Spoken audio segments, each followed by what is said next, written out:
When it comes to creating motion graphics, 3D is becoming more and more an essential piece of the puzzle. In years gone by, the stratospheric price of 3D animation software kept the average motion graphics artist out of the game. These days, there are high-quality, affordable, and even free offerings out there. After Effects CC ships with a robust, albeit not complete, version of the popular 3D application Cinema 4D Lite. Let's get started. Inside After Effects, go to File, New, Maxon Cinema 4D file. Unlike normal applications, Cinema 4D Lite is integrated into After Effects, so Cinema 4D projects always need to be opened through After Effects. Choose a location for the project and click Save. If you're tight on memory, you can save the After Effects project containing your Cinema 4D scene and quit out, leaving only Cinema 4D Lite open. This is the standard layout of Cinema 4D, which is completely customizable. We'll be working with this default layout throughout the survival guide, so if you lose any windows or mess up the layout, just choose Window, Customization, Layouts, Standard to bring it back. Let's bring in a 3D object. This section of the menu bar consists of different kinds of objects you can bring into the scene. We'll get to the other options a little bit later, but for now, click and hold the Object button to reveal different pre-built 3D objects, including simple shapes like cubes and spheres. We'll bring in something slightly more complex. Now that the figure's in the scene, let's take a look at the different windows on the interface. On the top right is the Object Manager. Much like the Project Manager in After Effects, this window is where you'll find all the elements that make up your scene, including objects, environments, cameras, and lights. Right now, we just have our figure poser doll. Just underneath the Object Manager is the Attribute Manager. Depending on what you have selected, the properties in this window will change. Tabs along the top allow you to change basic properties of the object, its position, scale, and rotation, custom object properties, and some shading properties. When an object is selected, notice there are 3 arrows protruding from it. Clicking and dragging these arrows will slide them along a single axis, red on X, green on Y, and blue on Z. To move along 2 axes at once, drag one of the plane corner controls. For example, here we'll drag the XZ corner control to constrain movement to the ground plane. By default, the Move tool is selected. Here on the Object toolbar, you can choose between the Move tool, the Scale tool, and the Rotation tool. Notice how the object handles change with each tool selected. You'll want to learn the keyboard shortcuts for these. Pressing E for the Move tool, R for Rotation, and T for Scale will switch the default tool. Holding any of these buttons will temporarily change the handles until the button is released.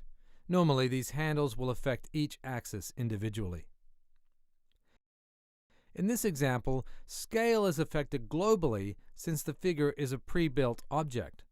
Once it's released into an editable polygon object, we'll explain that a little later, scale will then affect only one axis at a time. If you'd rather enter values to precisely move, rotate, and scale objects, do so in the Coordinate Manager.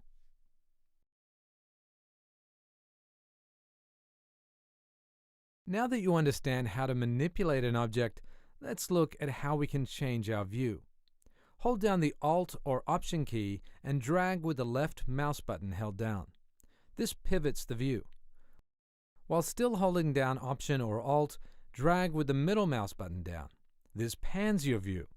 Finally, Alt or Option dragging with the right mouse button zooms the view in or out.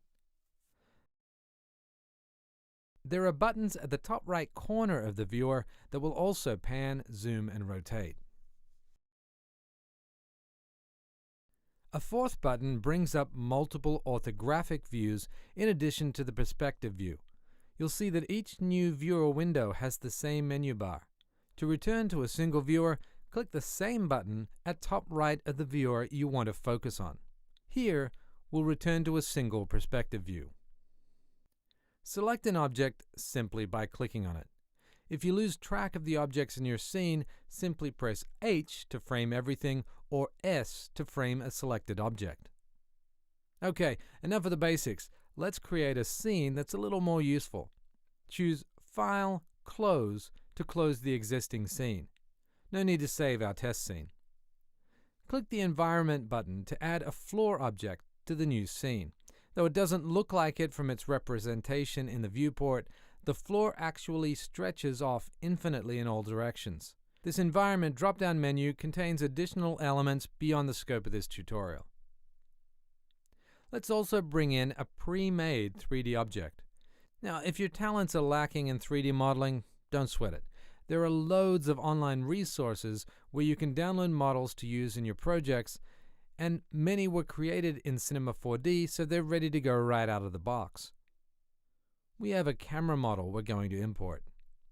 To import an object, choose File, Merge, and navigate to where the model lives to select it. We'll move it so it's not intersecting with the floor. Now that the camera's in the scene, let's take a look at the material window, which up until now has been empty. There are several surfaces on the camera that need different material properties to look like a real-world object. Each material has properties that affect its reflectance, diffusion, color, along with other attributes. We'll take a closer look at these options a little bit later. Time to add a light. Click and hold the Light tool button to see the different options. We'll choose a spotlight for now. Notice how everything went dark? That's because when you had no lights in your scene, Cinema 4D added a basic ambient light for you. When you start to add your own lights, Cinema removes the default ambient light so you can focus on your own lighting setup. Since the spotlight's selected, the on-screen handles you see belong to it. Let's move it to a position that actually illuminates the scene. The hotkeys for moving and rotating are the same, but to control the actual beam of light, you can grab these handles to widen or narrow the field of light. In adjusting the light, you might find it more useful to switch the orientation of the handles from object to world coordinates. This simply refers to whether the handles are aligned with the object, which will then move with the object when it's rotated, or aligned with your virtual 3D world. Click the Object World Coordinate button to switch, or use the W hotkey. Now let's add one more light. Clicking on the Light Object button will automatically add a light. Sometimes, though, you might not like the kind of light it gives off. Under the General tab in the Attribute Manager, you can change the type of light, intensity, color, and a host of other settings to get the lighting just how you like it. Now, this view is fine when working on the scene, but the quality is far from acceptable for a final output. That's what the Render Preview buttons are for. Click on the Render View button to render the current frame. To adjust how Cinema 4D is rendering, click Edit Render Settings. Let's add Ambient Occlusion and change Anti-Aliasing to Best to create a more realistic lighting situation.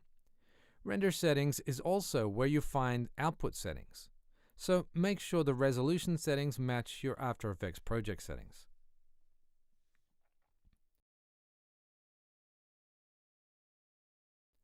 Let's click the Render View button again and see how things look.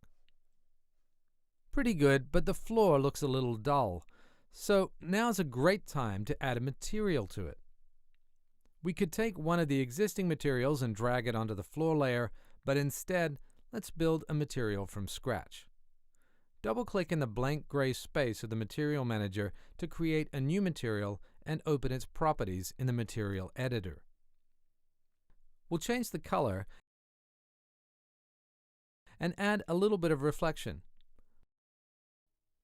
We need to add a new layer of reflections. For simplicity, we'll choose the top shader type, Beckman. We'll set the layer 1 amount to 50% so that it isn't a fully reflective mirror-like surface. We'll also add 10% roughness to create the illusion of a rough, imperfect surface. Now don't be overwhelmed by all the options here. A bit of experimenting moving sliders around will quickly give you a sense of what each property does. When in doubt, stick with the defaults. Now we'll drag our new material onto the ground plane and click the Render View button again to see the changes.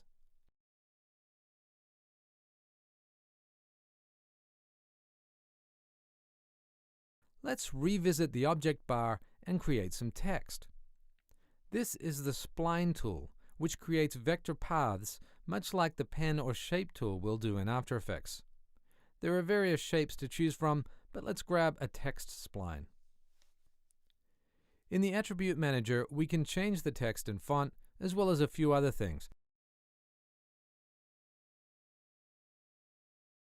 However, if we render this frame, nothing will come up. That's because splines are just paths, with no geometry applied to them. That's what generators are for. We'll drop in an extrude generator and drag the text layer onto it to parent it. Extrude is the simplest of the generator tools, which control how splines become three-dimensional. Select it in the Object Manager to reveal its properties in the Properties Manager.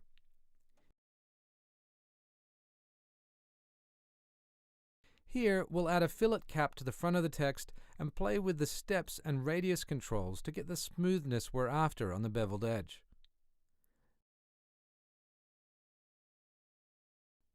Now that the text is an object, let's apply some materials. Before we do, we need to learn a little more about editing shapes in Cinema 4D. Though pre-made shapes and objects are useful and give you a huge amount of control, at some point you'll want to make finer detail changes. To do so, with an object selected, click the Make Editable button. Much like creating shapes from text in After Effects, this will break parametric objects out into editable polygons, giving you control of individual points, edges, and polygons. Here, we've made the Extrude generator editable. These buttons allow your selection tool to grab either points, edges, or polygons. Let's grab a polygon. Notice the handles are exactly the same as object handles and work much the same way. You may have also noticed that you can't select all the polygons. That's because Cinema has grouped them into different sections for the sides, front, back, and rounded edges. You can find these by expanding the Extrude group in the Object Manager. Okay, we've made a bit of a mess here, so we'll press Command-Z on a Mac or Control-Z on a PC a few times to undo all those last steps, right back to before we clicked Make Editable. We actually want to make this editable in a different way. This time, before we click Make Editable, let's go into the Extrude attributes, check Hierarchical, and then go into the text controls and select Separate Letters. Now we'll make the text layer editable. By doing so, we retain the extrude controls but are able to change the shape of the letter splines. We also have control of each individual letter. For us, this is important because we're about to apply two different materials to this object. If you expand the text item in the Object Manager, you'll see each letter has been broken out separately thanks to the Make Editable command. In fact, the text item is now just a container, parenting all the letters together. If you hover over it, you'll see that it's called a null object, since it's an object that doesn't contain any geometry of its own. Let's create another null object and break this logo into two parts so that we can apply two different materials. We'll double-click each null to rename it according to the letters we want each to hold. Now click and shift-click to select a range of letters and drag them onto the empty null. To apply separate materials to each null group, drag a material onto each null. Notice the small icons called tags next to each null indicating the material you just applied. Up until now, we've been working with the default perspective view, but to render out a scene, you'll want to create a custom camera, especially if you want to create any kind of animated move. Click the Add Camera button to add one to the scene. It might not seem like anything happened, but if you look at the Object Manager, you can now see a new camera object has been added. To see the camera, simply spin your viewer around to reveal it. Now, every time you add a camera, it will appear lined up with the current point of view of your perspective viewer. To look through your new camera instead of the default perspective view, choose Cameras, Use Camera, and select Camera, which is the rather underwhelming name for our newly created camera. That's of course because we haven't yet double-clicked in the Object Manager to rename it. If you've used the After Effects camera, or even if you have some basic experience with real-world cameras, the settings in the Attribute menu should look familiar. Next to Focus Distance, click the circular mouse button and select an object. The camera will autofocus on that object. You can use this along with the Depth of Field map settings in the Details tab to create a depth of field effect blur back in After Effects. Let's take a moment here to save and go back to After Effects. Because Cinema 4D Lite is built into After Effects, the workflow between the two programs behaves in much the same way as Adobe Dynamic Links do. Every time the Cinema 4D Lite project is saved, it will automatically be updated in the After Effects timeline. Now, every time a Cinema 4D Lite layer is added to a composition, a CinemaWare effect is automatically applied. Let's go over what it can do. First, there's the render settings, which controls the quality of the preview. Of course, while you're working, it's easier and faster to have it set to draft or software. To see the full quality render, switch it to final, though it'll then take a while to load just one image.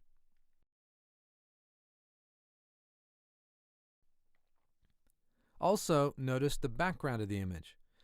We've set up the scene to have the camera object, text, and a floor. The composition is actually transparent. It's just that our default After Effects composition background is black, which is why we're seeing the black background. Under Project Settings are controls for the camera. By default, it actually shows the viewer perspective from Cinema 4D Lite. Choose Select Cinema 4D Camera and click Set Camera. Now we can choose camera objects we've created previously in Cinema 4D Lite. If you have a few camera angles set up in your Cinema 4D project, you can easily switch between each view in After Effects without having to open your Cinema 4D project. Additionally, if you're more comfortable with the cameras in After Effects, or already have a camera set up and animated that you want to use in your composition, switch the camera to Comp Camera to view it.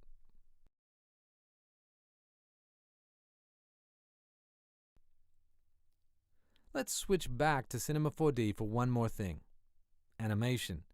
Animating in Cinema 4D is similar to animating in After Effects since it uses keyframes, but there are just a few differences. You can see in the Attribute Manager, each setting has a dot on the left.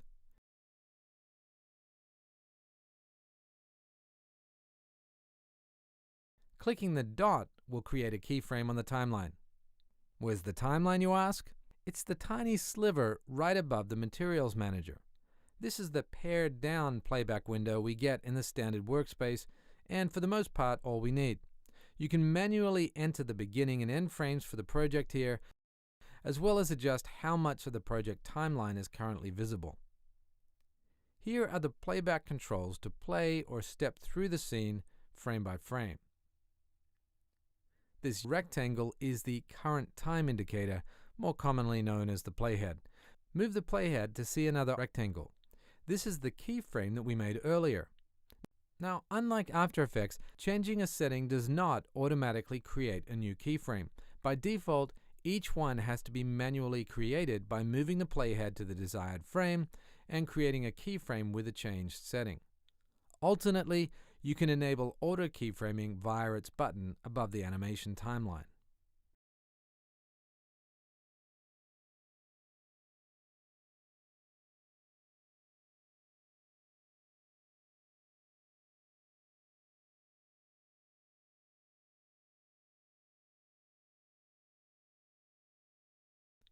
For those used to dealing with layers, you can see a problem emerging when it comes to keyframes on multiple objects, or even multiple attributes.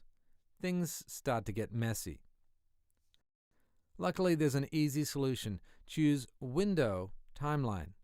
A separate window should pop up with every attribute with keyframes represented. Here is where you can edit the length and timing of each animation without having to switch between objects. And that's a wrap. Switch back to After Effects and render out your masterpiece, at ease in the understanding that you now have a working knowledge of Cinema 4D.